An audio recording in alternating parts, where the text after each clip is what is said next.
Bonjour, je suis Marietta Caramondi, votre députée sur la deuxième circonscription.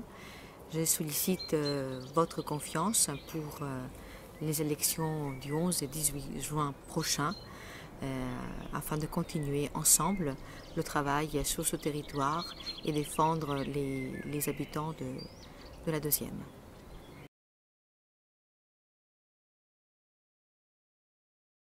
D'abord, je souhaite continuer ce que je fais.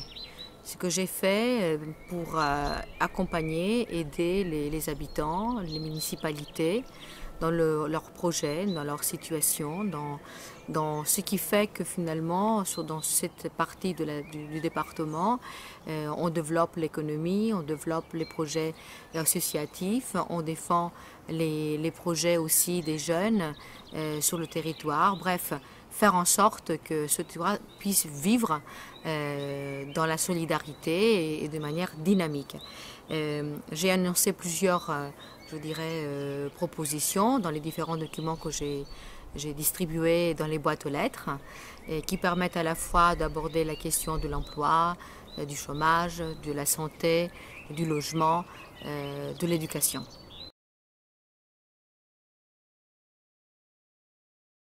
Alors plusieurs idées qui émanent d'ailleurs de la rencontre avec mes concitoyens. Par exemple, la question à travailler sur la question de l'assurance pour tous les problèmes des risques naturels. Nous avons des régions justement qui sont concernées par ces sujets.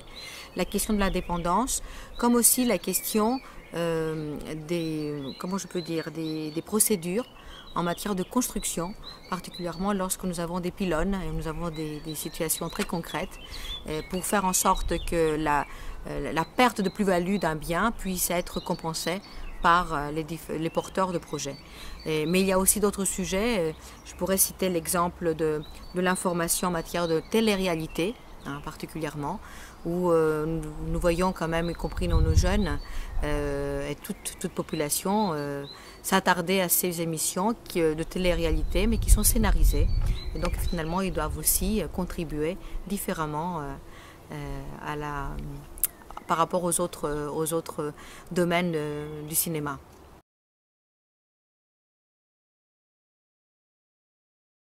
Riodin comme on aime, déjà ça me plaît bien. Parce que ça veut dire pour moi, et j'en parle d'ailleurs souvent, ça veut dire aimer les autres.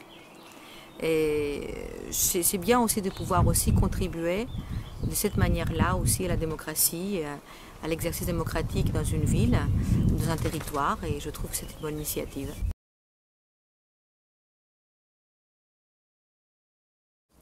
Alors je pense qu'il faut poursuivre déjà ce qui est bien, des moyens par exemple accordés à l'école, comme également le fait d'avoir plus de maîtres que de classes. C'est des mesures positives aujourd'hui pour les enfants et pour les enseignants. Après, la question, il faut aussi que les enseignants puissent être mieux accompagnés et mieux formés. D'ailleurs, le fait qu'on a introduit la formation de nouveau, c'était un élément essentiel. Et faire en sorte qu'on applique aussi des dispositifs un peu différenciés selon le territoire, rural, urbain, et au sein de ce qui est urbain, des écoles qui peuvent connaître des difficultés et d'autres qui sont un peu plus facilitées. Sur la question du chômage, bien sûr il y a beaucoup de choses à faire aussi encore. Je dirais plutôt sur le chômage, il faut associer, ça passe beaucoup par les entreprises d'abord, donc accompagner l'entreprise. Mais quand on dit accompagner, pour moi, je pense qu'il faut aussi faire en sorte qu'il y ait un peu plus de co-gestion, c'est-à-dire associer de plus en plus les salariés parce qu'ils ont des atouts, ils ont des capacités et quelquefois ne sont pas forcément prises en compte dans ce que l'entreprise recherche, puisqu'elle cherche d'abord quelquefois un profit financier. Mais voilà, il y a aussi des capacités autres qu'il faut valoriser. Mais je dirais aussi qu'il faut accompagner les entreprises financièrement, celles qui créent de l'emploi ici. Et donc différencier aussi les aides par rapport aux entreprises, par rapport à cet objectif-là. Donc c'est deux sujets, sans parler effectivement des zones franches, qui posent quand même question aujourd'hui et qui n'ont pas rempli leur rôle et les objectifs ne sont pas atteints. Alors sur la sécurité, je pense qu'il faut poursuivre les efforts qui ont été faits lors de ce mandat, c'est-à-dire en matière de moyens, dans la gendarmerie, dans la police, en matière de poste, en matière de renseignement, donc que nous avons réintroduit qui était supprimé. Et aussi, je dirais, mon souhait pour les années à venir, c'est de retravailler sur la réintroduction de la police de proximité, qui peut jouer un rôle dans la proximité, bien sûr, de protection, mais aussi d'information et de médiation. Et ça, c'est essentiel. Je le vois à la fois en milieu urbain, mais aussi en milieu rural. La présence policière, la présence de gendarmes, elle peut être aussi, elle est recherchée. Alors, le pouvoir d'achat, je pense qu'il faut redonner du pouvoir d'achat. Tout le monde peut être d'accord là-dessus. La question, c'est qu'il faut le donner au fur et à mesure de la croissance. Et donc, ne pas faire de faits d'annonce qui ne sont pas suivis. Et aujourd'hui, nous sommes dans une situation meilleure économiquement. Et je pense que le président et le gouvernement futur doivent travailler d'abord sur la redistribution de ce pouvoir d'achat qui émane de la situation économique qui s'améliore, mais aussi de la croissance qui vient aussi au niveau européen.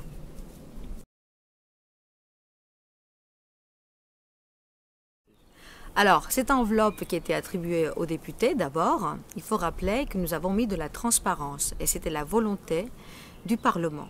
C'est-à-dire que depuis 2012, la réserve parlementaire, elle est publique, elle est connue de tous et c'est la même somme pour chaque député.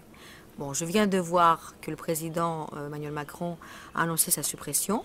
Moi, je vous dis honnêtement, je le regrette.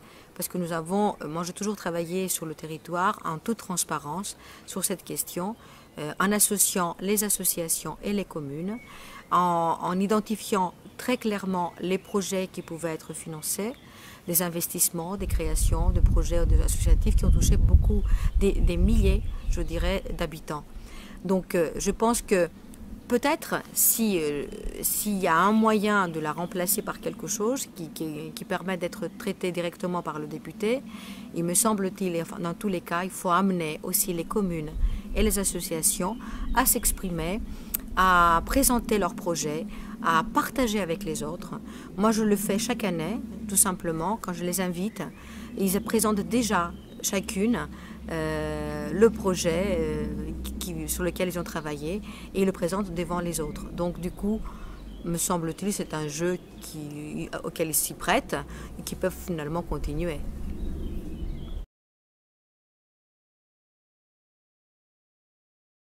On approche les 80 000 et pour 118 000 habitants, selon les chiffres de l'INSEE en 2017.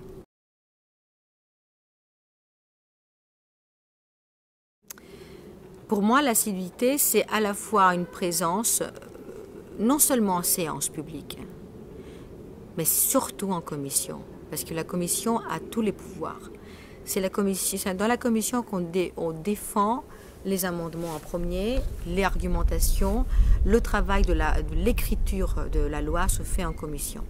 Donc ça, c'est un élément important, l'assiduité. Il faut être présent pour débattre, pour parlementer, pour convaincre, pour modifier, améliorer le texte. Et je crois qu'un projet de loi qui vient d'un gouvernement, il y a toujours quelque chose à faire et on peut toujours l'améliorer. Donc je tiens beaucoup vraiment à ce travail parlementaire, comme on appelle. Mais au-delà de ça, je dis l'assiduité, c'est aussi d'autres rencontres qui ne sont pas prises en compte aujourd'hui, même dans les classements.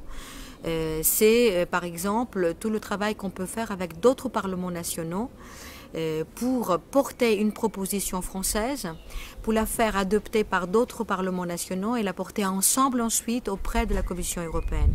Car l'Europe a un rôle très important aujourd'hui dans notre quotidien d'une certaine manière et que la norme européenne agit aussi sur la norme française.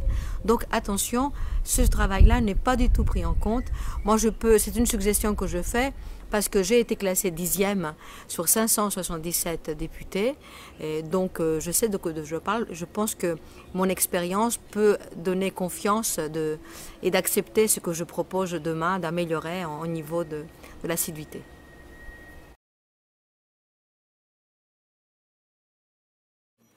Alors, être comme les gens que je rencontre, tout d'abord. Je ne dépends ni de Paris pour me nommer, ni, je dirais, d'une instance, d'un appareil qui me rémunère. J'aime travailler, je travaille beaucoup, je pense, et ne pas dépendre justement des milieux économiques. Ce qui permet de porter des propositions voilà, qui ne soient pas liées à des lobbies. Je pense que ce qui me différencie aussi des autres, c'est que j'aime bien les solutions, les réponses pratiques. Et donc connaître le territoire, être à proximité de mes concitoyens, comprendre ce que les gens vivent, voilà, comme nous tous, moi-même déjà, ça permet de trouver des solutions ensemble, des solutions pragmatiques et qui nous permettent aussi d'avancer pour aller plus loin ensemble.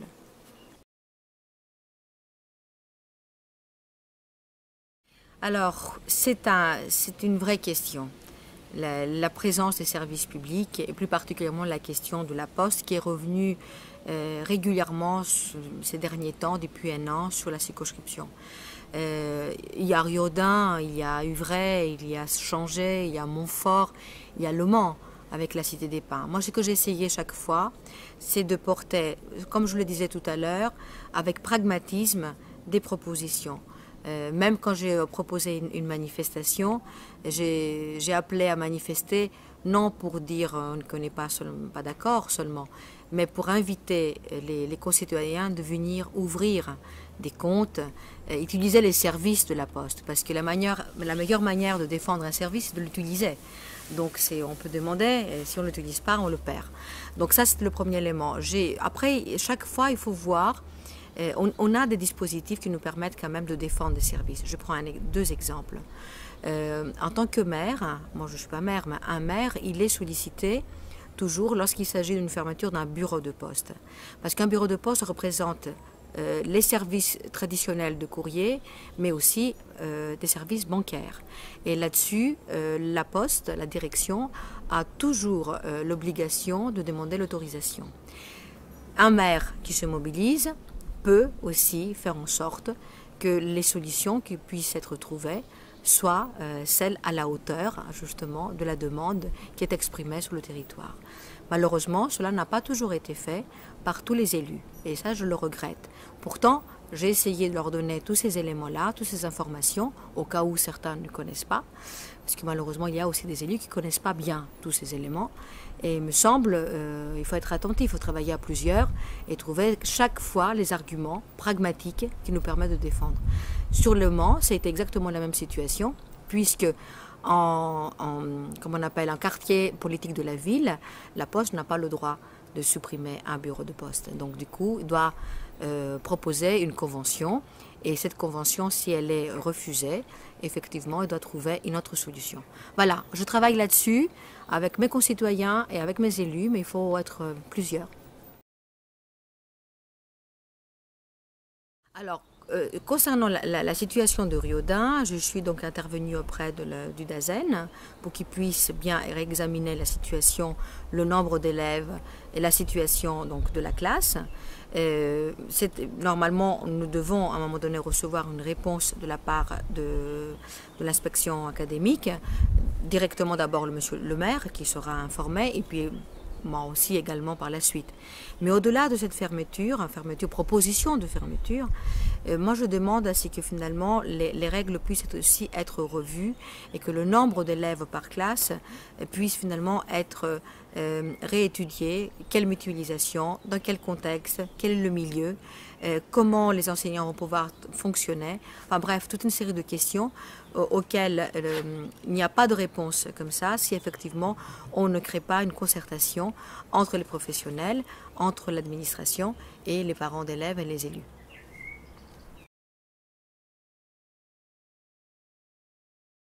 Le regret, d'abord, c'est que ça n'a pas été dit suffisamment, et ça c'était au niveau national, la situation qu'on a trouvée en 2012. Une situation de dette publique très importante et qu'effectivement la priorité pour la France, c'était pour pouvoir continuer à emprunter dans des bons taux, etc., c'était de diminuer cette dette-là. Donc je crois qu'aujourd'hui, les efforts qui ont été faits de la part de tous, hein, des citoyens, des collectivités, de l'État, font qu'on est dans une meilleure situation. Ça n'a pas été suffisamment expliqué de la part du national. Moi, je l'ai marqué dans mes lettres que je fais régulièrement de compte rendu à mes concitoyens, mais ça ne suffit pas. Donc j'ai peut-être ce regret-là. Le regret aussi, quelquefois, on peut l'avoir quand on n'arrive pas à faire évoluer les positions de certains, parce qu'il y a une tendance à dire qu'on classe tout le monde dans le même panier. Et donc ceux qui font leur travail correctement se trouvent aussi un petit peu touchés par des critiques qui ne nous concernent pas, mais concernent d'autres, mais qu'on est quand même pris dans cette tourmente. Donc le regret d'un mandat, c'est celui-là. Sinon, je peux dire à la fin que aujourd'hui, moi je peux me regarder dans la glace. J'ai essayé, j'ai fait ce que j'ai dit et je dis ce que je fais. Dans un rapport, je dirais, de discussion et de majorité. Alors mon plus grand souhait, je dirais, à travers cette élection, c'est qu'on puisse travailler un peu différemment, dans un sens où il y a du consensus, où que tout le monde puisse se retrouver à discuter, à échanger avec des valeurs, bien sûr, respectées par les uns et les autres, mais faire en sorte qu'on arrive à défendre et à porter notre pays. La France, elle est enviée, la France est regardée par tous, je dirais. Et donc, on doit être fier de ce pays. Seulement, elle a des défis aussi internes. Et je pense que cette élection doit amener des élus.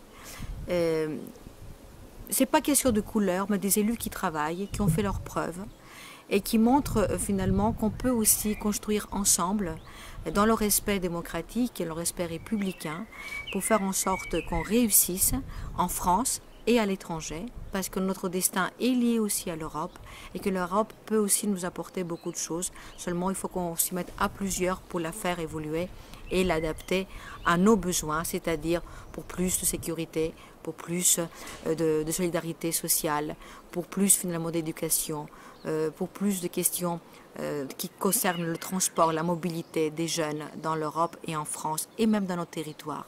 Donc ça se décline de cette manière-là. C'est ça mon souhait. Moi je sais que on a besoin d'hommes et de femmes qui n'hésitent pas d'échanger, de discuter, de construire, de donner du sens à l'action politique. Mais il faut aussi des hommes et des femmes honnêtes et qui n'ont pas peur justement de s'opposer aussi quelquefois et de porter la voix de nos concitoyens.